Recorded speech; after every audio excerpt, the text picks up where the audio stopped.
Alustame tänast jumalateenistust Jeesuse Kristuse nimel ja hea meel on täna alustada seda õigel ajal ja Jeesuse Kristuse nimel. Loeme koos Jumala sõna ja see on psalmis 127 ja loen esimesed 2 salmi. Kui issand ei ehita koda, tühja vaeva näevad siis ehitajad temaga. Kui issand ei hoia linna, siis valvab valvur ilma aegu. Ilma aegu te tõusete vara üles, istute hilja ülal ning sööte leiba raske vaevaga. Nii see on. Issand annab oma armsatele unes. Aamen. See on palveteekonna laul Saalomonilt. Ja kui me kuningas Saalomonist natuke teame pisut, ja oleme lugenud ka kas õpetussõnu või ka koguja raamatut, siis me oleme natukene ka tema elust rohkem teada saanud, samuti lugedes Vana-testamendi kuningade raamatuid. Ja tema on ka kuningas Taaveti poeg, kes tema valitsemise üle võttis ja ka tema kuldsed sõnad on need, et kõik on tühi töö ja vaibu närimine, mida kõik ilmselt teavad. Ja siin tänases selles loetud psalmis ka ta ütleb nagu välja sellised asjad, et meie võime vaeva palju ja sööme vaevaga rasket leiba ja ehitame vaevaga ja valvame linna isegi lausa ilma aegu ja mõtleme, et mis siis toimub, miks kõik nii vaevaline ja tühi töö nagu tundub. Aga ta ütleb, kui issandat ei ole seal selle meie tegemiste ja olemiste juures, siis ongi väga palju vaeva tegelikult. Ja sageli me ei oska ka näha nagu seda issanda nagu pilgust vaadatuna, meie tööd, meie tegemist, meie leiva teenimist ja võib-olla vahel oleme enda juures märganud ka, et kõvasti olen pingutanud, aga näiteks teed ilusa maja valmis, aga siis tuleb välk sisse, põleb kõik maha ja siis küsidki, et mis kasu mul oli sellest ehitusest. Et ta on kõik kadunud, kõik on hävinud. Aga see on huvitav, et kui issand tuua meie ellu, kui issand tuua meie päevadesse, siis me kogeme seda, et see, mis meil ongi issand antud. Ja sellest saame rõõmu tunda. Et siis me ei näe seda, mida meil ei ole veel, vaid me näeme seda, mis meil juba on. Et kui nagu mõtled, et elu on, võiks ju parem olla, söök võiks parem olla või see on nii palju, hinnad on kuidagi kõrgeks läinud. Ja siis mõtled, aga mis mul siis viga on? Mul on kõht täis, mul on tegelikult toit laual. Ja siin edasi minnes ütleb ka laulu autor, et vaata lapsi, issand, ale lapsed on kinkinud meile. See on tasu temalt. Ja ta ütleb ka, et õnnis on mees, kes oma noore tuppe on nendega täitnud, ei nad jää häbisse, kui nad vaenlastega kõnelevad väravas. Et ka tarkus, mis meil antud on, teistega rääkides, teistega vesteldes, on ka Jumala and tegelikult ja me saame seda arendada tegelikult enda juures ja me peamegi arendama oma juures neid ande, mis meile antud on, kellele antud lauluandi, kellele on sõnaandi, kellele on antud võib-olla kaunistusandi, kellele on kaasa teenimisandi, mis iganes ande. Ja kui me need teenime, siis me saame nende läbi ka rohkem Jumalale au tuua ja Jumalat tänada ja näha seda, et ei ole kõik tühi töö. Tühi töö ei ole see töö, mida ma olen teinud issandale. Ma võin teenida teist inimest, ma võin teha lihtsamat tööd, aga ma teen seda otse kui issandale. Siis see ei ole tühi töö ja vaeva nägemine, vaid ma austan Jumalat selle läbi, mis ma teen. Isegi väikestes asjades. Nii et tänane algussõna kutsub meid üles vaatame issanda peale ja mõtleme sellele, et kuidas tema riiki üles ehitada. Sellest me oleme kutsutud. Ja täna ka tahame õppida tema käest, kuidas seda paremini teha. Nii et me nüüd palvetame ja siis me laulame koos ühiselt. Me hea taevane Isa, me täname sind, et sina oled meid loonud erilisteks. Iga ühele andnud omad annid, omad võimalused, omad oskused. Ja issand, me tõesti täname selle eest, et me täna võime olla koos sinu kojas. Tunda rõõmu sellest, issand, ja vaadata sellele, mida sina oled andnud, mitte seda, millest meil nagu otse oleks ilma jäänud. Aga issand, sa isegi võid unes meile kinkida asju, mida me vajame. Meie kõht võib isegi unes täis saada või meie vajadused saavad täidetud. Vahel ka selliselt, et me ise ei pea nagu vaeva nägema selle asja juures. Issand, sinul on võimalus tegutseda erineval viisil meie eludes ja issand, me tahame anda võimaluse, tahame anda vabaduse sulle tegutseda meie juures tänase päeval ka siin. Issand, me tahame anda võimaluse ja vabaduse tegutseda sul ka meie koguduse keskel, mis ei ole nii suur, et veel mõned mahuvad siia veel ja issand, me tõesti täname, et sul on palju inimesi veel välja valitud ja kutsutud kedagi siin linnas, siin paigas ka, kes tulevad oma igatsustega, oma palvetega, oma soovidega sinu ette ja ütlevad, issand, mul tundub, et see minu isiklik ja pingutus on nagu tühi töö, aga issand, tee sina see oluliseks, tee sina see tähendusrikkaks. Ja issand, me tõesti täname, et sina teed seda. Ja issand, ole täna ka meie keskel oma püha vaimu läbi. Ja issand, me täname sind selle eest, et sina hoolitsed meie eest ja sina näed ka meie igatsusi ja palvesoovega, mis me südametes oleme kaasa toonud siia. Ja me tahame neid otse kui sinu risti alla maha panna ja paluda, issand, et sina tegutseks ka nendes küsimustes. Issand, me täname, kiidame, ülistame sind. Sa kuuled meie palved ja oled tänase päevaga meile kinkinud. Ole meie keskel. Tere tulemast sulle, püha vaim. Aamen. Nii, me nüüd laulame koos Mare valitud laulu.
Kuningate kuningas, mu eest on võitlemas.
juhatas meid sisse ka.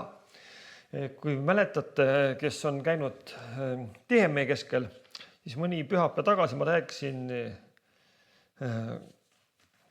karjasest ja talledest ja lammastest. Aga kes ei kuulnud, see võib vaadata internetist üle või siis lihtsalt tuleb tõdeda, et kahjuks jäi vahele. Aga tänasel päeval samuti me teame, et Jeesuse kohta kasutada väga erinevad nimesid. Ja täna selles laulus ka just tuli välja, et ta on hea karjane, ta on valgus, ta on tulnud meie juurde ja sellise mitmed nimesid kasutatud. Ja mitmes kohas on ta kas endale ise võtnud sellise piltliku nime või on öeldud tema kohta, kes ta on. Me teame, et juba jõulusündmuses on ka mitu erinevat nime, mida on öeldud ka taevaste saadikute poolt, inglite poolt, nii Jeesuse isale kui ka emale. Aga loeme koos Jumala sõna ja et siis te teaksite, kust ma loen. On Johannese evangeeliumi 1. peatükk ja salmist 35 kuni peatüki lõpuni, kuni 51. Nii et kui sul on piibel kaasas, võid avada. Kui ei ole, siis katsu jälgida. See on pikem lõik natukene. Järgmisel päeval seisis Johannes, see tähendab ristja Johannes, seal koos 2 jüngriga. Kui Jeesus läks neist mööda, ütles Johannes talle otsa vaadates. Vaata, see on Jumala tall. Ja mõlemad jüngrid kuulsid, mida ta ütles ja läksid Jeesusega kaasa. Aga Jeesus pöördus ümber ja nähes neid kaasa tulemas, küsis neilt, mida te otsite?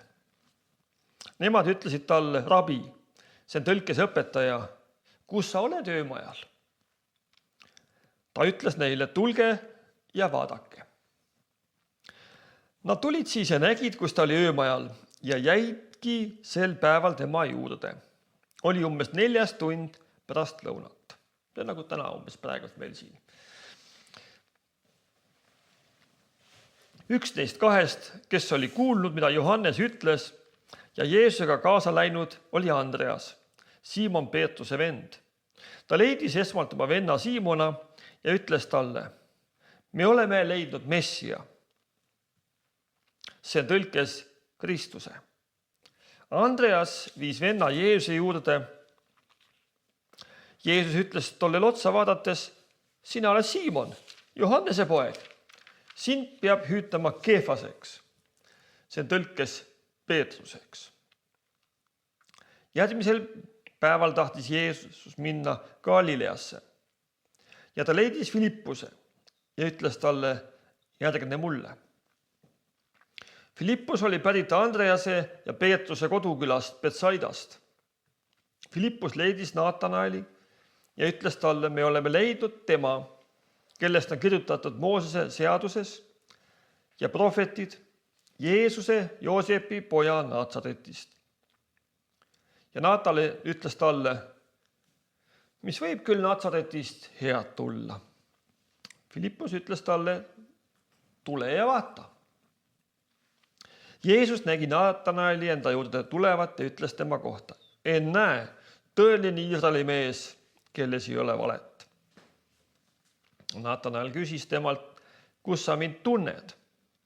Jeesus vastas ja ütles talle, ma nägin sind viigipuu all enne, kui Filippus sind hüüdis.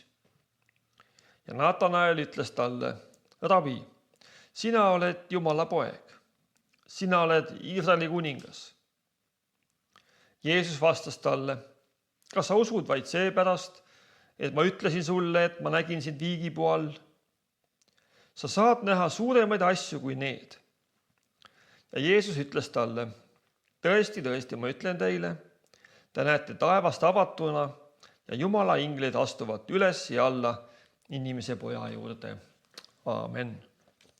See on Jumala sõna.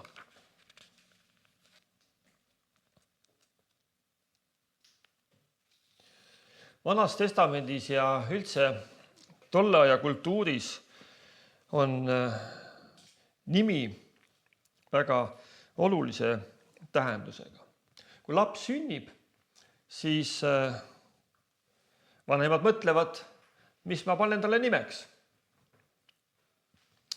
Ja ma ei tea, kas sa oled proovinud otsida oma nime tähendust. No tänapäeval on lihtne, arvutisse sisse küsid, mida tähendab nimi see ja siis tuleb vastus sealt. Ja tollel ajal oli ka nimi väga tähtis, väga oluline. Kas see pidi olema kellegi vanaisa nimi või ka mida see nimi tähendab. Ja see on huvitav, et kui lugeda testamente või piiblit, siis me aeg-ajalt näeme, et mingil tähtsatel, olulistel sündmustel muudetakse inimese nimi ära. Ja see on tegelikult tänapäeval on ka selliseid asju olemas, et kui nagu ortodoksi kirikusse minna ja ristitakse ortodoksi kiriku liikmeks, siis antakse sulle uus nimi, püha nimi sulle. Et selles mõttes selline nime nagu tähendus tolle aja kultuuris on väga tähtis. Meie lääne ühiskonnas ei ole see enam nii tähtis ja pannakse huvitavad nimesi ka, nii tuul ja päike ja mis iganes. Aga eks endal on ka oma tähendus tegelikult. Miks seda pandi? Miks ema isa seda valisid? Et ma olen rääkinud seda, kuidas me kunagi oma tütrele nime valisime ja kutsusime suguvõsa kokku.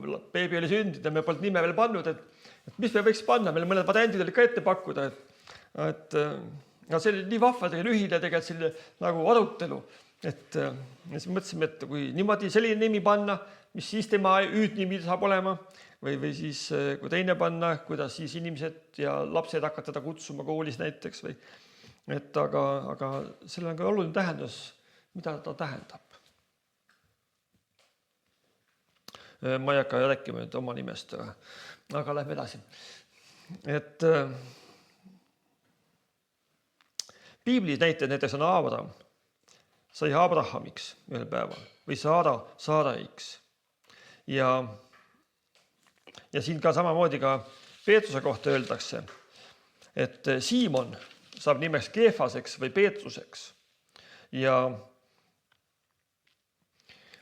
Saulus sai näiteks Pauluseks ühel päeval. Et rahvas ütleb, et heal lapsel on mitu nime ja see kehtib ka Jeesuse kohta. Eriti tuleb esile see ka Johannese evangeeliumis. Et Jeesus mitme korral ütleb, et kes ta on.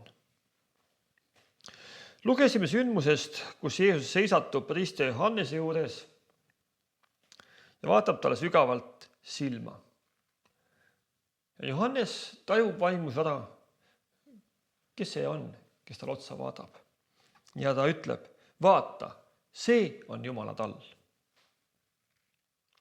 Ja kui lugeda seda sündmust pisut pikemalt eespoolt ka, siis me näeme, et tegelikult eelmisel päeval oli samasugune juhtum olnud, kus Johannes ütles, vaata, see on Jumala tall.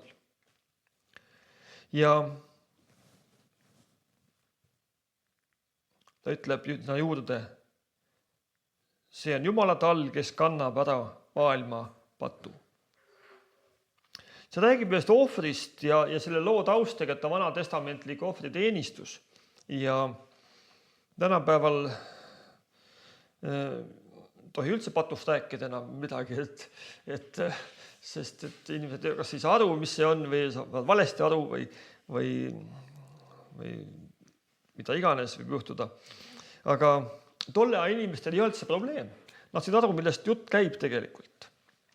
Ja see räägib sellest, et tolle aja templis inimeste pattude eest toodi ohver. Üks tall, üks veatu loom pidi jätma oma elu, et sina saaksid nagu patust andeks.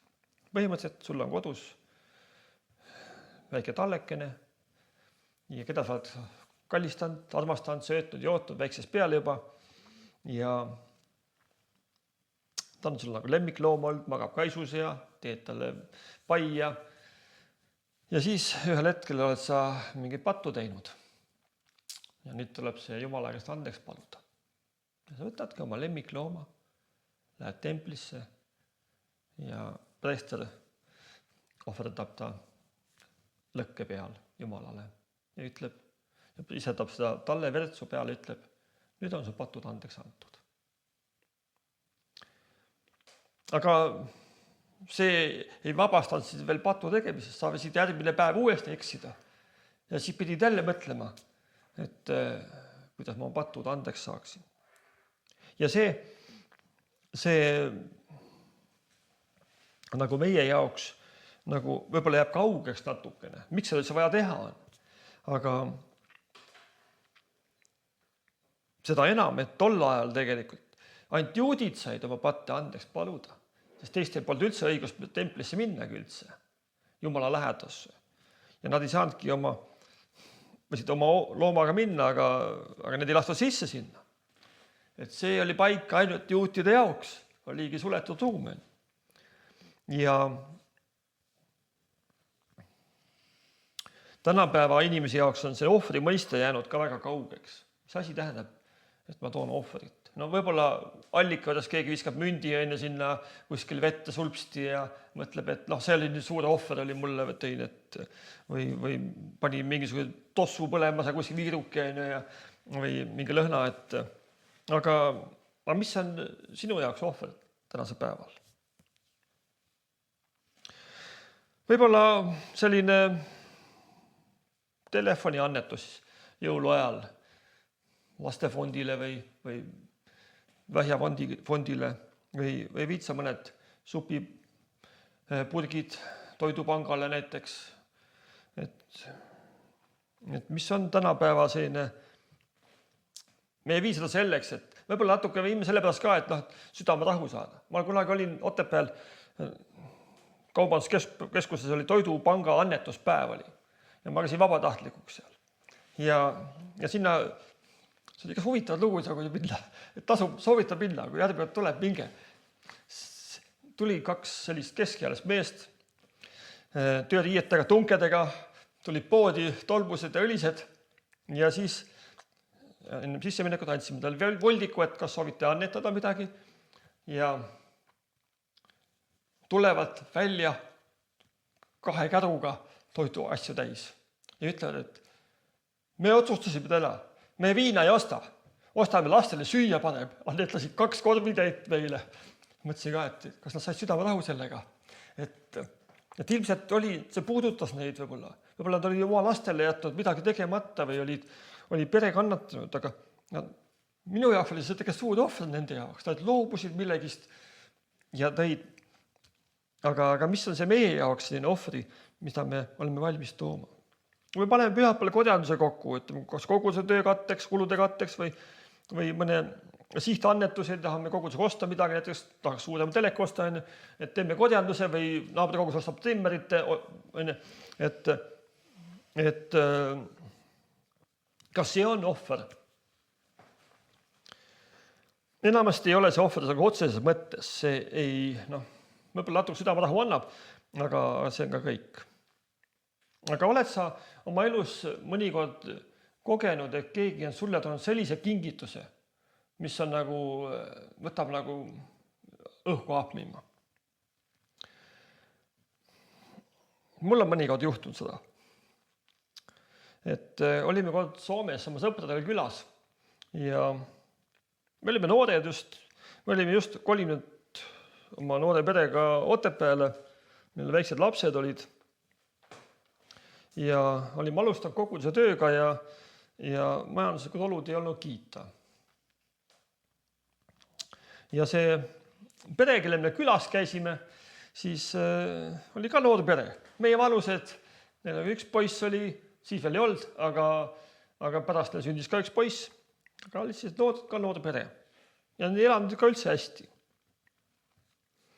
Ja nad olid hiljuti läinud mitmetest raskustest läbi ja neil oli seal palju probleeme olnud majanduslikult ja kui me hakkasime sadamas ära minema, siis tulevad meie juurde ja ütlevad, et me tahaksime teha teile ühe väikese kingituse. Ja nad olid võtnud just enne sõda pangast välja terve oma kuupalga, mis neil oli. Ja ütles, et see on see, mis meil südames oli anda teile. Ja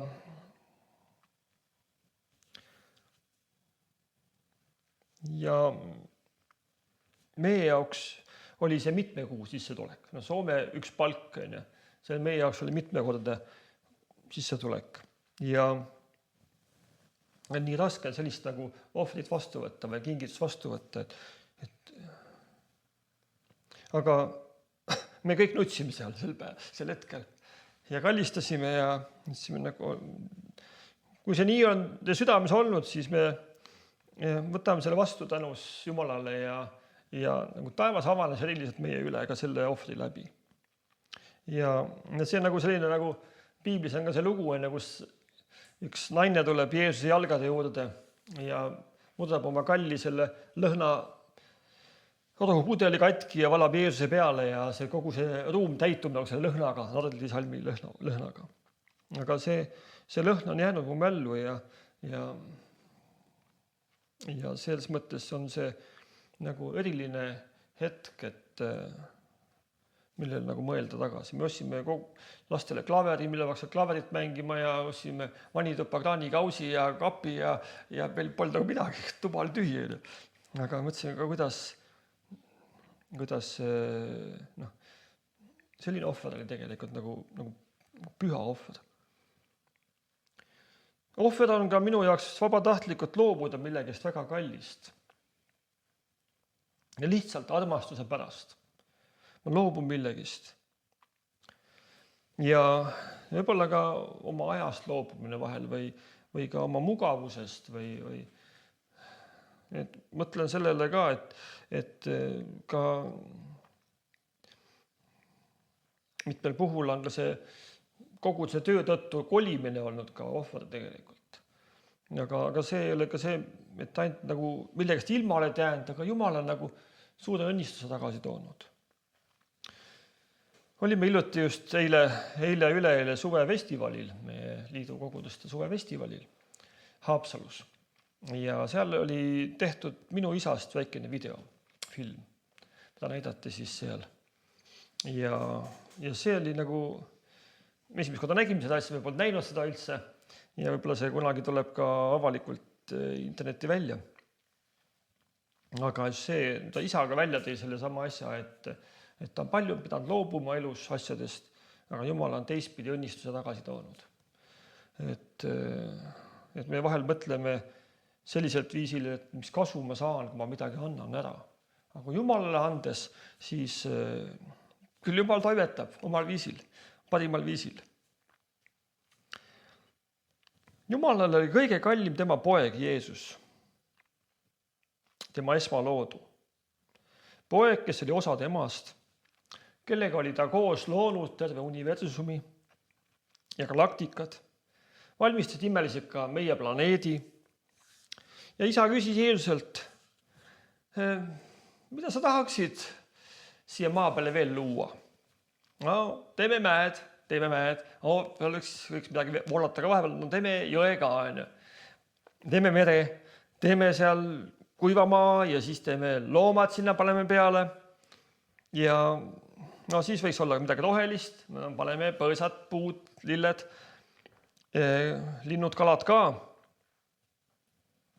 Ja kui sa oled kunagi väiksenaga midagi meisterdanud või teinud või liivakastis liivalosse ehitanud ka vahele, siis kindlasti oled sa selle loomise õhin, et teeme selle, paneme ka siia veel, teeme selle ka, paneme lille ka sinna peale. Või sõidame autoga, teeme autotee sinna juurde või teeme mingi uute autogaraaži või selline õhinat. Ja siis vaatame, et oi, kui ilus on. Siis läksime lõunale ja tuli naabripoiss, kes tampis kõik jalgadega puruks ja siis me nutsime tükk aega. Aga Jeesus ütleb, teeme sellised inimesed ka sinna peale, nagu meie oleme. Sellise vaba tahtega, kes ise mõtleb ja otsustab. Ja neid võiks kohe olla palju seal, sest terve maa võiks täis olla. Ja isa jääb natuke mõtlema, sügab ja ütleb, et ma ei tea nüüd, kas see on kõige parem mõte? Jeesus ütleb, et aga kui midagi läheb inimeste eludes sassi, mina lähen ja aitan neid. Mina lähen päästan need ära. Ja kui vaja, ma võin surra ka nende nimel. Peaasi, et midagi vahvat saaks tehtud. Ja kui vaja, ma lepitan need uuesti sinuga ära. Ja siis Jumal ütleb, hea küll. Ja lõi inimese.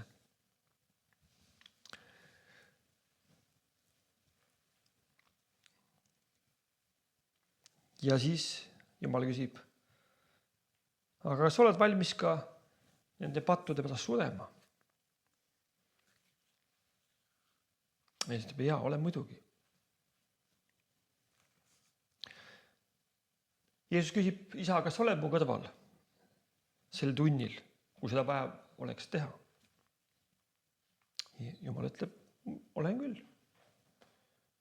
Aga see koorem tuleb sul üksinda kanda.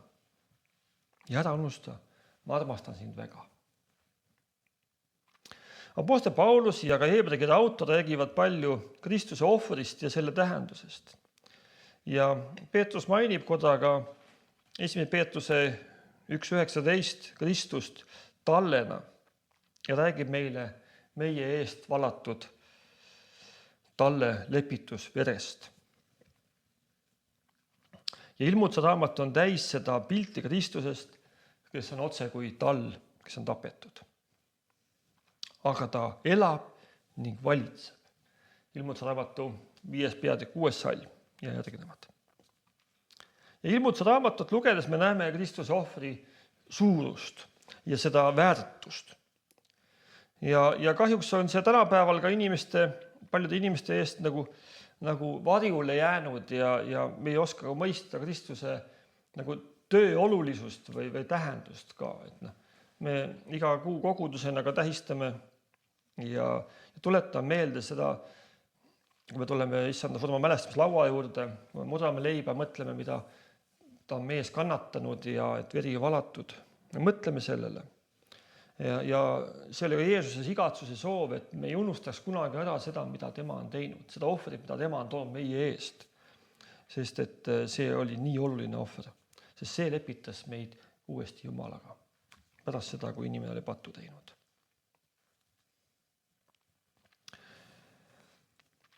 Ka teiste Johannese juures olevad jüngrid kuulasid õpetaja vaikselt ütlus, vaata, see on Jumala tall ja läksid Jeesusega kaasa. Seda isikut oli inimkond juba aastatuhandeid oodanud ja seda hetke nad ei saanud maha magada. Astuda Jumala talle jälgedesse. Jüngrid ei jää üksi selle mõttega, selle avastusega, vaid leiavad oma vennad üles, oma sõbrad üles kodukülas, ütlevad, teate, kelle me leidsime selle, kellest on prohvetid juba mitusada aastat ennem seda rääkinud. Ja tulge ja vaadake. Lugesin kord ühe Eesti mehe lugu, kes läks otsima ühte vana aja väärtuslikku kuldmünti, mida ta oli tahtnud ammu leida. Ja igatses seda otsis.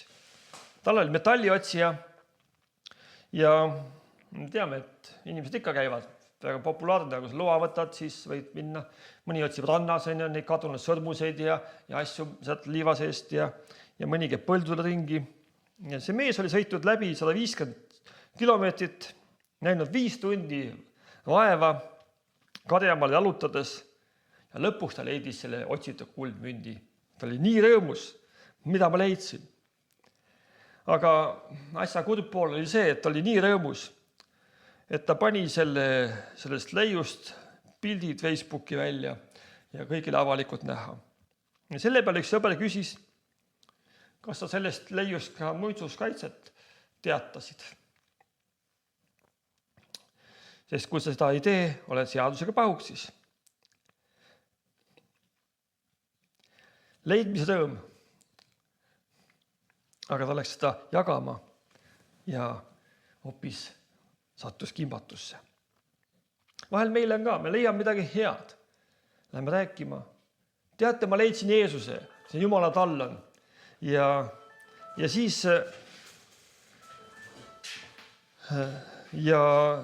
siis keegi nagu mõistab hukka sind või ütleb ka, et kuule, et kas sa oled ka hakanud Jeesust järgima.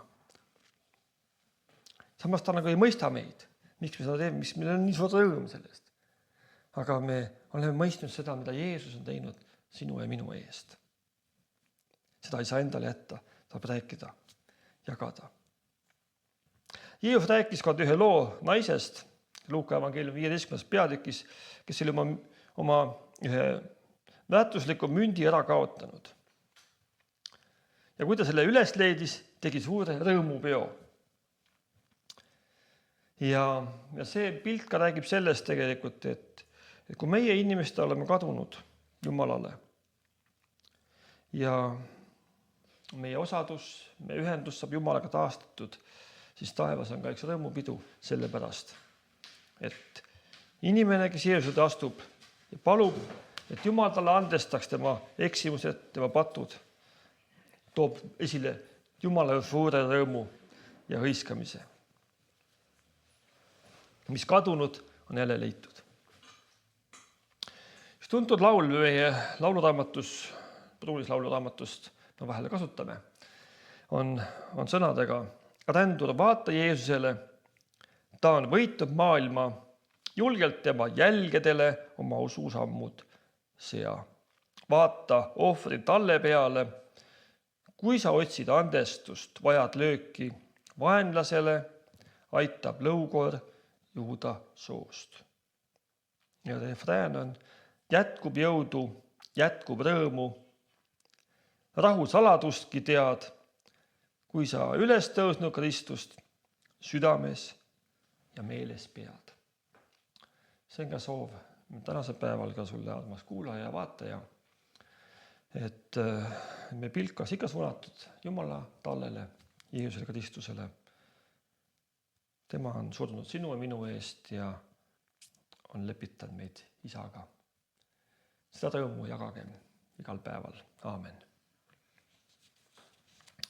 Me palvetame. Hea taeva Isa, täname sind sinu suure plaani eest. Kui sa olid loomas ja võib-olla mõtlesid ka selle peale, me ei tea seda, aga me inimlikkusena kuidagi püüame mõelda seda sellisena, et kui sa mõtlesid ka selle peale, et ikka sinu looming võib sinu vastu üles astuda ja sinu eemale lükata, siis on veel võimalust, kuidas seda päästa, saates oma poja Jeesuse meie juurde. Issand Jeesus, me täname sind ka selle eest, et sa oled surnud meie eest. Sa oled nagu talv, mis on tapetud, aga sa on üles tõusnud, kes elab. Ja issand, me tänase päeval tahame ka kogudusena tänada sind selle eest, et sa ei ole jätnud meid oma pead, sa ei ole jätnud meid kuhugi kõrvale lükanud selle pärast, vaid sa tahad meid viimase hetkeni veel päästa. Tagasi tõmmata enda juurde ja issand, kui me oleme ka sinu leidnud, siis me tahame rõõmsalt käia koos sinuga ja pidada meeles seda, mida sa oled teinud. Sudes meie ees ristil nagu taevane tall ja toonud andestuse, lepituse taevas Isaga. Jeesus, me täname sind, et sa kuuled meie palveid ja täname sind, Jeesus, ka nende ohvrite eest, mida ma olen kogenud ka oma elus, mida teised on meie eludesse teinud. See pole seda pooltki seda, mida sina oled teinud. Aga issand, et me oskaksime ka selliste väikeste lugude läbi ka mõista sinu ohvri suurust ja väärtust ja seda, mida sina oled pidanud tegema meie eest. Issand, õnnistame igat üksikut tänase päeval siin ja sinu kätte me tahame usaldada endid eelolevaks ajaks meie eelolevad kogunemised, tahame kokku paluda sinu kätte ja issand paluda, et sinu arme heldus saadaks meid igal päeval jätkuvalt. Aamen. Me laulame nüüd ühe laulu koos ja siis me selle osa lõpetame ja pärast seda me ka kogudusega siis tuletan meelde Jeesuse surma.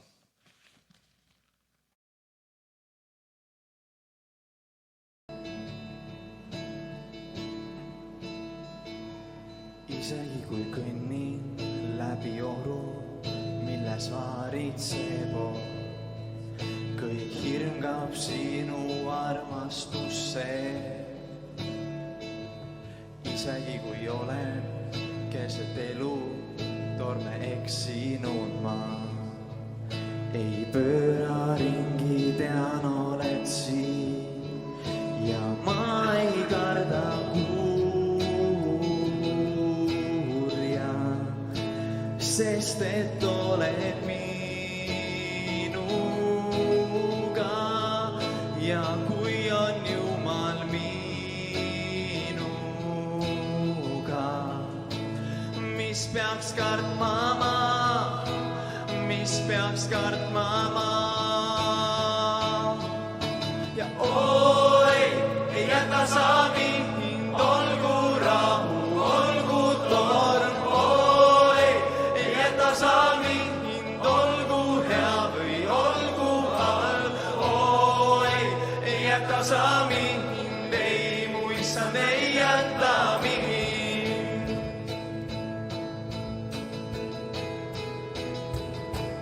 Emad läheneb valguskuma, kui mu süda ootab.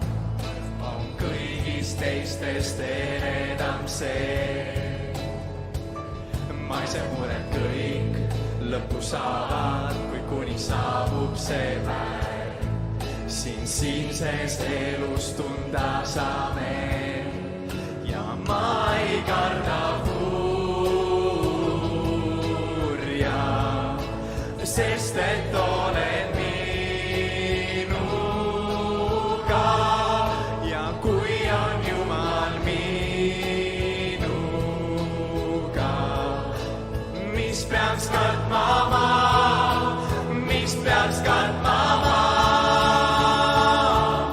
Ja oi, ei jäta sa mind, olgu rahu, olgu torm. Oi, ei jäta sa mind, olgu hea või olgu halb. Oi, ei jäta sa mind, ei mu issand ei jäta mind. Ja emad läheneb valguskuma, kui mu süda ootab. Ma ise mured kõik lõppu saavad, kõik kuni saabub see päev. Sind ikka kiidan, sind ikka kiidan.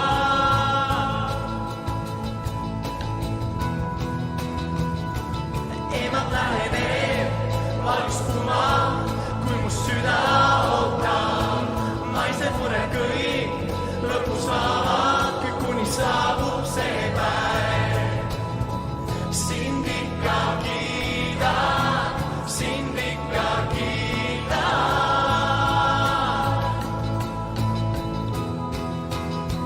Ja oi,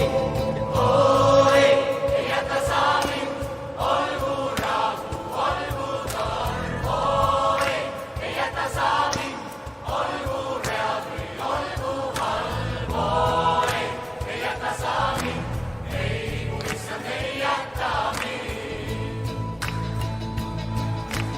Oi, ja oi, ei jäta sa mind, olgu rahu, olgu torm. Oi, ei jäta sa mind, olgu hea või olgu halb. Oi, ei jäta sa mind, ei mu issand ei jäta mind.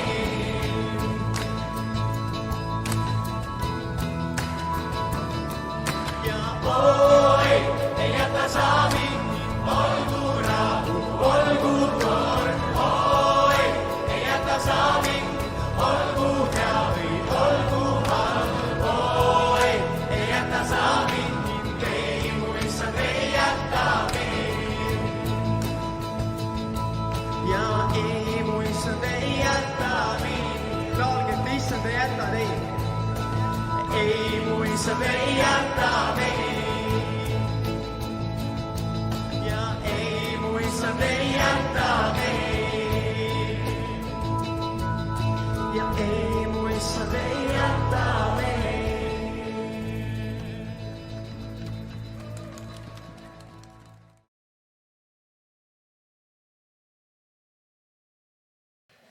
issand, õnnistagu sind ja hoidku sind. issand, lasku oma pale paista sinu peale, olgu sulle armuline. Tõsku oma pale sinu üle ja andku sulle oma rahu. Aamen.